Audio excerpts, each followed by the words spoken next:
कल मैंने एक मूवी देखी आदिपुरुष। इस मूवी को देखने के बाद मुझे बहुत ही ज़्यादा फील हुआ कि ये सीधा सा कैरेक्टर एसेसिनेशन है हमारे भगवान का। माइथोलॉजी में हमने बहुत ज़्यादा पढ़ा हुआ है राम के बारे में। राम कितने ज़्यादा शांत हुआ करते थे, वो किस तरीके से जब उनका सामने कोई विरोधी भी रहता था तो उससे भी पहले वो प्रार्थना किया करते थे कि आप यहाँ से चले जाओ, और तब जाके वो शस्त्र उठाया करते थे।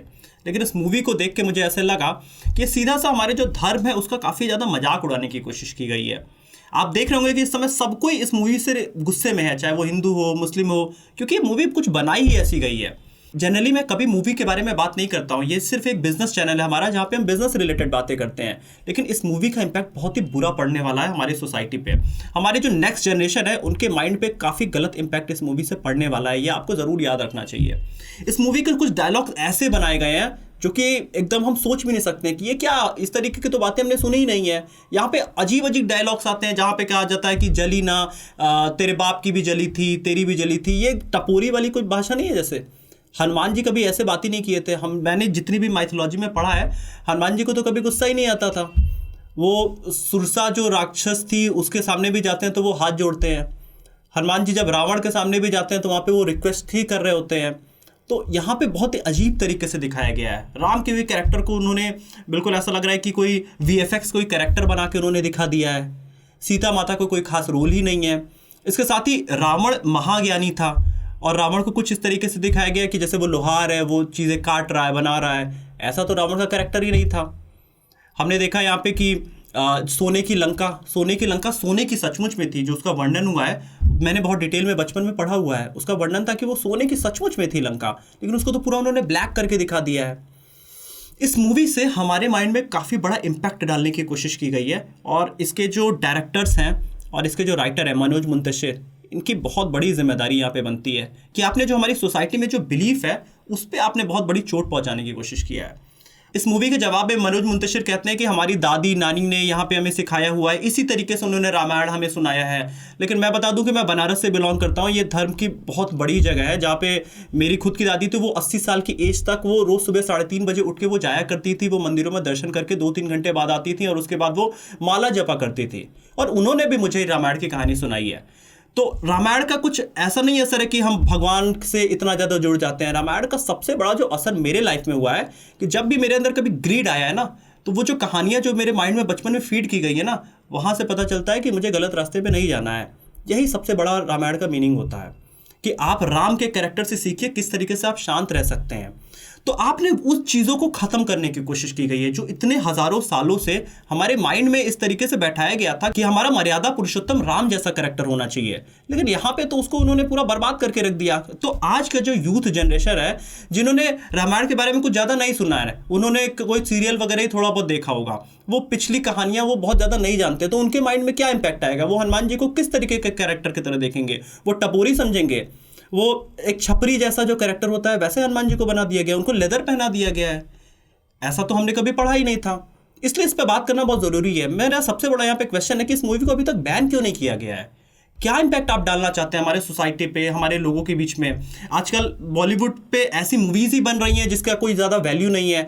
आपने इतनी बड़ी मूवी बनाई 600 करोड़ रुपए लगा के, यही बनाने के लिए आपने बनाया था।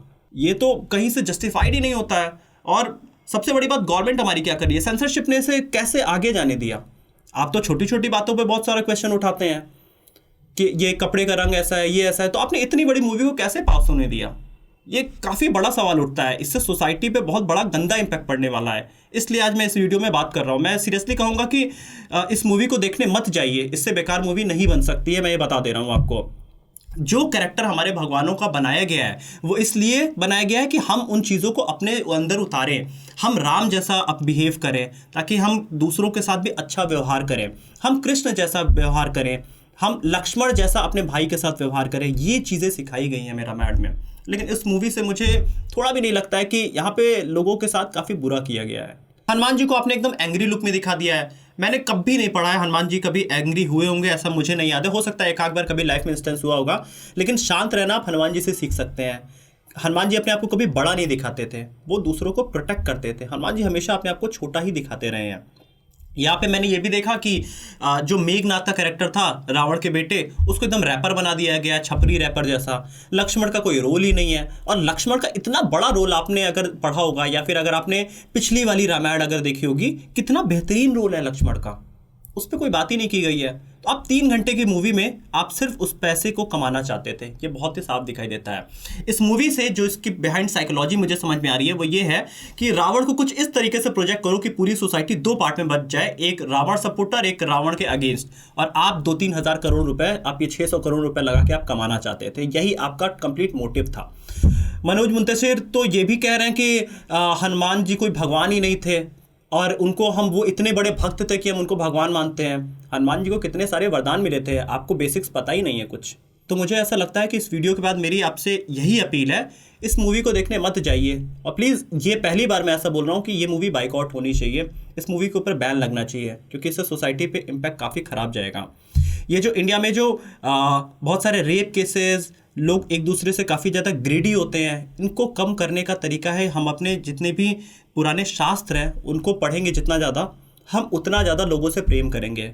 लेकिन उन शास्त्रों को गलत तरीके से कभी नहीं दिखाना चाहिए। धर्म हमारा पर्सनल मैटर है एकदम, लेकिन इस तरीके से कोई मूवी बनाना एक सही चीज़ नहीं होती है। तो मेरा ओवरऑल आपसे पर्सनल व्यू है कि आप इस मूवी को मत देखने जाइए।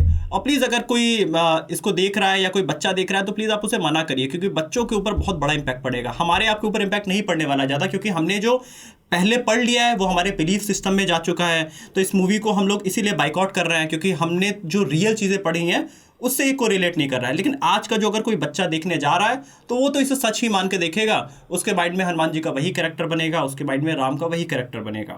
तो ये आपको देखना है कि आप अपने घर में देखना चाहते हैं या अपने बच्चों को दिखाना चाहते हैं नहीं, लेकिन मेरा पर्सनली बिलीफ है कि इसे नहीं देखना चाहिए। इस मूवी को बाइकआउट करिए, और गवर्नमेंट प्लीज़ इसे बैन कर दे इस मूवी को, तो काफ़ी ज़्यादा बेहतर रहेगा। इसका डायलॉग चेंज करने से कोई फ़र्क नहीं पड़ेगा। इतने गंदे VFX इस मूवी में दिखाए गए हैं, जो कि कोशिश किया गया है इसे गेम ऑफ थ्रोन से कनेक्ट करने का, हैरी पॉटर से, और अलग अलग कुछ हॉलीवुड टाइप का इसको बनाने की कोशिश की गई है, लेकिन वो सारी कोशिश खराब हो गई है।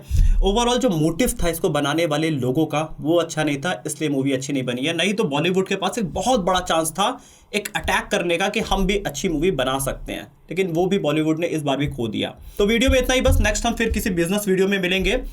इस वीडियो के थ्रू मेरा बस यही कहना था कि इस मूवी को मत देखने जाइए और प्लीज़ इसे बाइकआउट करिए। Thank you.